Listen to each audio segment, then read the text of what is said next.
Како и да е, мора да признам дека изминатиот период се дружевме се напривува организација со Андеј и тој ми спомена дека се подготвува новото четиво за месец март, тоа што ќе најавиме. Меѓутоа, едно од работите која што не ми ја откри... Не, добро, да. За март, Да, што за март. спомена, јасно ми стана. Едно од работите која што не ми ја откри, а сега дознав е дека во моментот си прилично актуелен со новиот подкаст во кој што ги вклучуваш македонските автори и всушност ги имате тие книжевни разговори. Анде Јанков, нашиот автор, инаку не знам дали знаеш дека ова ни се Анталог и наша издавачка куќа. Така што Да. се споја тие работи, се споја коцките. Да, бидејќи они имаат она јануарска акција на попусти или кајнив и секој е за поздравување и претпоставувам еве се погоди како јас ниве нели домашен автор да тука да гостуваме кај вас во емисија. Да, убаво е што и тие и другите издавачки куќи ја последниве години ја даваат поддршката на македонските автори, а ти својата поддршка на колегите ја даваш преку подкастите. Утринава ми откри Марко за таа твоја идеја и навистина е за поздрав бидејќи тие се се многу популарни помеѓу народот затоа што еве, не знам додека јас и Маја можеби си готвевме, правевме торта или што и да правите во кујната, можете да си пуштите на слушалка подкаст и да правите две работи во исто време, да се едуцирате за нешто, да слушнете нешто паметно, интересно, забавно. Мултитаскинг. Да. Мултитаскинг, така е. Не е дека е нешто ново во светот, меѓутоа е поприлично ново да кажам во нашата земја, не многу мина го практикуваат. Може Како да се каже. роди кај тебе? Па да, идејата? идејата позади овој подкаст израсна некаде на почетокот на пандемијата, а се реализираше од ноември 2020 година, значи е веќе трета календарска година, трета сезона. Книжевни разговори со Анде беше крстено. Целта на подкаст емисијата е да се прилично да се промовираат млади домашни автори кои што сепак не си зеле некој дел од медиумскиот колач за нив, со најчесто нови книги, прво или второ дело. Да, продадени повеќе тиражи, награди и така натаму и со Златен за продукција која што ќе ја поздравиме, го реализирате сега, ама и визуелно веќе. Точно, значи првите две сезони од подкастот одеа во аудио формат, однапред снимени, а сега од пред еден месец со третата сезона заедно со Златен за продукција почнавме со видео подкаст во живо. Секој понеделник од 20 часот имаме книжевни разговори со... Каде може видеото да се гледа? Значи тоа се стрима во живо на Facebook, на страната на Златен Зап. Продукција исто и така и линкот се споделува во книжевните групи на Facebook, бидејќи и кај мене на Facebook профилот, затоа што е претежно наменет за книжевници. Лоцираше можеби дефицит од медиумски простор, каде што ќе можат конкретно да се даде фокус и акцент на македонските писатели и книжевни четива, или сакаше да направиш нешто што ти и тебе можеби едно твое алтер его, бидејќи ти од мали нозе имаш љубов кон пишаниот збор. Да, Како се роди идејата сериозно? Бидејќи досега мислам нема подкаст кој што ја, да речеме, обработува цело време темата за македонските писатели, па и таа книжевна сцена. Да, имаше неколку подкасти пред да излезе мојот посветени на книжевноста тука, меѓутоа не на таа, да речеме, имаше неделна база, конзистентност, можеби така, со фреквенција еднаш неделно и ете така да бидат посветени баш на некои новодоаѓачки автори, нели, и книжевници. И сега од време на време го мешаме тоа со да речеме главни уредници на издавачки куќи. Се трудам да ги направам тематски емисиите, на пример секој да е саем на книга на Поле здраве, ќе има сигурно вклучување од таму, претпоставувам, да. Значи малта некако новинар си и Да, до некаде таа слична некоја улога професијата и многу ти е интересно. Претпоставувам, секако. предизвик. Видете, сите работи што ги правиме во животот, фактички си земаме некоја улога на нешто. Така и ова со подкастот, јас што го почнав, едноставно новинарството ми било блиску, сепак пишувањето. Да, пишувањето и новинарството се блиски теми и на некој начин ете тоа така се поводи и одзивот е доста добар и продолжуваме на тоа. Анде, кој ќе биде следен соговорник? Како спомена, секој понеделник? Да, секој понеделник од 20 часот. Во 20 часот. Последната емисија беше со Жарко Кјунџевски, главниот уредник на Антолог, а следнава емисија намената за Јулијана Величовска, главната уредничка на ПНВ публикации, и потоа малку ќе се префренеме пак на нови автори кои што допаро извадиле дела и слично. Супер. И реакциите на публиката, оние кои што слушаат и гледаат подкаст? Се повеќе дали ве гледа, можеби и слуша публика која што да речам е фанатик по книги или едноставно привлекувате и не знам, можеби помлади луѓе кои што не читале толку, мислам како ги категоризирав, не само помлади, туку едноставно луѓе кои што можеби не се дружат толку многу често со книгата, па им давате поттики, предлози за нови четива. Претежно се влюбеници во книгите, разбирливо, бидејќи ете они имаат некоја си таква желба да малку да бидат доближени можеби на по-суптилен и личен начин до нивните омилени домашни автори. Но секако дека и оние кои што се заинтересирани за уметност се вклучуваат. Јасно. Супер. Бидејќи спомена пошто од мали нозе имаш буквално голем интерес и љубов кон пишаниот збор, како читател знам дека си бил, односно како дете си бил голем читател. Кој е можеби четиво, бидејќи секогаш во еден непосреден разговор ви споменав во таа една група која што се собравме да говориме, секоја фаза во животот има некој четиво кој што ти прави некое посебно откровение, нешто ќе те мора да признам, не знам дали си ја прочитал, мене ми беше must have една од или мора да се прочита книга во студентските денови од Џорџ Орвел, 1984 година, нели? Тука е секако Наполеон Хил, Мисли богати се така натаму. Која беше првата книга што тебе ти го понуди, можеби она задоволство да испрлиш твојата метафорички, ќе кажам, змиска кожа и кога те направи да бидеш вистинскиот ти. Знаеш за што говорам? Што знам, повеќе четири биле, не било едно, да речеме. Ќе издвоам неколку, прво Тиранија на моментот, една многу добра книга извадена од Батапрес, не знам сега дали е во аптек, меѓутоа знам дека пред некоја година беше актуелна, од еден норвешки антросоциолог кој што зборува многу за моменталните времења и она како времето се повеќе се збива. И луѓето немаат време квалитетно да ги извршуваат работите, тука едноставно се повеќе механички. Така, на некој начин. Значи се трупа моментот еден врз друг, а не констеквентно. Нема квалитет, има квантитет. Така, на некој начин. Најќе зборува за тоа книгата, меѓутоа мноштво информации од сите сфери, едноставно како некоја енциклопедија да читаш, а сепак во интересен начин. И другата е една англиска книга која што се уште не е преведена кај нас за жал, Why Nations Fail. Двајца економисти се, еден американец и еден турчин, кој што зборува зошто едни нации се, да речеме, по-економски здрави од други и како да се дојде до едно такво ниво. Се надевам дека антолог или било која друга издавачка ќе набрзо ќе ја преведе кај нас. Супер. Јас прималку кога ја видов, се сеќавам на првото издание и првата корица, Едно лето на Крит. Едно лето на Крит. Па во првата сезона на Утринска. На Тилма, тоа е првите соговорници. Не знам дали била прва сезона на Утринска, но знам дека вие двајца не, ти беше меѓутоа не Марко, туку со Гоце. Јас имам меморија фантастична, се сеќавам.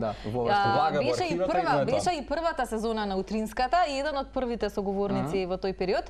Веројатно и тогаш ја издаде, така? Која година? 2016. 2016 беше Утринската. Речи си 6 години до 1 февруари кога испадна книгата 2016. И да речеме дека беше едно мало бум, бидејќи привлечна книга, можеби убава приказна за читателите. И еве сега дојдовме до... Ова е вториот тираж? Да, тоа е вториот тираж кој што излезе во Антолог, првичниот беше во Култура. И сега за една недела и пол испаѓа третото издание, фактички трет тираж, така што секој што не си е набавил може да си ја добави. Да, Анда, знаеш што ме интересира, секогаш нели новиот тираж е со некоја нова курица. Тоа е идеја на авторите или идеја на издавачите, затоа што велиш ти првата била издадена од една издавачка куќа, сега од втора, меѓутоа мислам дека идеја од истата издавачка куќа трпат промени насловните страни. Некој пат не зависи од можеби од желбата на авторот. Тука требаше да идеме со нова корица, бидејќи сепак беше идено решение на некоја друга издавачка куќа. Сега овие книги што ги пишувам во моменталниот серијал, кога вадиме ново издание, не трпи голема промена, претпоставам само второ издание и понатаму, меѓутоа сум вишол на некои книги каде што едноставно претрпила и корицата при второ печатање. Дали некогаш се случи, да речеме, кога се случува нов тираж, се ревидира некој од минатите издания или останува, да речеме, приказната иста? Па, за војна вистината се ревидира, меѓутоа само можеби некој лексички аспект, бидејќи секогаш некои такви грешки се лоцираат, што им бегаат можеби не лекторите. А до сега сум немал таков некој момент во мојот случај да нешто story-wise да се смени, не. Да. Цеца го спомена, 6 години кога беше промовирано Едно лето на Крит и ако не се лажам тогаш ја освојуваш наградата на Романијада. Ама додека јас и ти разговаравме, Цеци така натаму, одеа веројатно некој од оние фотографии и може да забележиме дека секој од нас некако половина од животот секој сака да го посети на номадството, поточно ли да си патуваш. Погледнавме нели инспирацијата за пишувањето. Ме интересира кога би можел сега да ги пакуваш веднаш куферите, да бидеш вистинскиот номад, која ќе биде следна дестинација, бидејќи забележавме Тука беше Египет или мал милион убави места кои што не ги прикажа. Ќе биде некоја каде што не сум бил, значи тоа е сигурно. Секогаш ќе има места на кои што се враќаш, нели, еве како можеби Крит остават, но се трудиш да одиш некаде каде што не си бил во друга земја, друг континент уште поубаво ако може, нели? Бидејќи едноставно црпиш инспирацијата и за нови дела, а едноставно ти се менува светогледот на работите, поготово па ако се нафатиш со учење на нов јазик каде што си отишол. Алтруизам до 100%. Да, тоа е некоја си научна теорија која што е општо прифатена. Си има и термин свој дека кога ќе отидеш во друга култура и учиш јазик, едноставно ти се менува погледот на светот и растеш како човек. Како целото срце ти се зголемува во тој момент. Не дека како не во исто време. Мислев ќе кажеш и сега и ти уште нешто. Тука стои авторот на Виенски гамбит, се сеќавам и на тоа гостување за промоција на таа книга. И меѓу другото најавуваш нова, која што ќе биде во месец март, тоа е за многу скоро, тоа значи приказната е завршена, напишана е се чека на издавачката куќа или можеби се чека уште на тебе крајниот подпис? Не, од мене е завршено. Сега едноставно секогаш си има тој грејс период, нели, малку на поднесување на делото до издавач пред да се најде, нели, пред читателска публика. Меѓутоа некако, бидејќи сега пишувам серијал и 3 години последователно се март месец ни се погодува како датум на издавање, нели? Тука не крајот на март, ран април, така што едноставно се навикна и читателите да го очекуваат тогаш рана пролет. Маја ми открие незиниот дегустатор е Андреј? Ангел, се извинувам, Ангел. Ангел е главниот дегустатор. Кој е кај тебе првиот дегустатор на книгите? Кој ги чита? А и кој ќе биде на само во простува? Па вака, првично се најблиските нормално, меѓутоа од кога се нафатив со пишување на исто вака на крими и трилери, меѓу првите се секои прибавници, одредени прибавници од Министерството за внатрешни работи, полицајци мои пријатели, бидејќи едноставно тоа мора малку да биде проверено дали ги заговора или не. Бидејќи станува збор за крими. Да, како не сум сепак нели дипломец на Полициска академија. Меѓутоа, нели, сепак се трудиш да го доближиш четилото најблиско што кажуваш, така? Да, да, јас малку запрепастена дека тоа добро, па треба да нема нешто. Треба да прочита, нели, што не е дозволено, така? Да, ето така. Меѓутоа рекле дека книжевноста или уметноста, меѓутоа книжевноста трпи веројатно, така? Да, не треба, не мора се да е точно, меѓутоа мора да остави впечаток дека тоа што го читаш е реално изводливо. Таа дури кога е научна фантастика во прашање, така што кога сме кај крими романите во моментот, чисто така ќе ја препорачам пред некој период, обседнат сум бидејќи ова ми е трето четиво од ЮНЕСБ, или еден од за мене најдобрите норвешки писатели. И за мене, не? И вистина, сега кога спомена за крими, во моментот му ја читам Кралство. Мора да признам дека и Снешко и Одмазда ми се едни од неговите омилени. Сега, мала дистинкција на разлика на работите кога ќе направиме. Дали сериозно имаш токму од овие патувања, инспирација да напишеш можеби за некоја земја, култура и така натаму, нешто што ќе отскокнува од крими можеби како твој начин на напишување? Сега за сега се уште не, меѓутоа сега се мислам бидејќи ќе испадне четврта книга, а трет дел од серијал, дали да продолжам серијалот или можеби да извадам некоја нова приказна која што ќе се биде посебна, а ќе биде така инспирирана од некое си патување. Па ќе видиме здравие да дојде лето, нели, слично, некоја си можеби онака. Меѓутоа само Бог простива, сосема нешто друго ми кажува. Едно ново твое револуционерно откровение или ново нешто друго кое што ќе. Да, тоа е, значи третиот дел од серијалот кој што допрва следи, ќе верувам дека ќе им се допадне многу на читателите бидејќи е продолжение, нели, на приказната за полицискиот инспектор Виктор Николов и е барем според мене лично книга во која што најмногу се внесов. Да речеме дека одредени ситуации од приказната ми си имаат и мене случајно. Значи и тебе духот ти се менува, и тебе ти се менува некој животен патокас, па сакаш да го обметнеш. Да, дефинитивно и едноставно е книга која што ми е мило што во овој момент испаѓа, нели, од мојот живот и па верувам дека и како што секој автор се надева дека најмногу ќе им се допадне на читателите, не секој негово наредно дело. И па супер, да ја очекуваме промоцијата во март некаде. На април претпоставувам. Април, крај на март, почеток на април.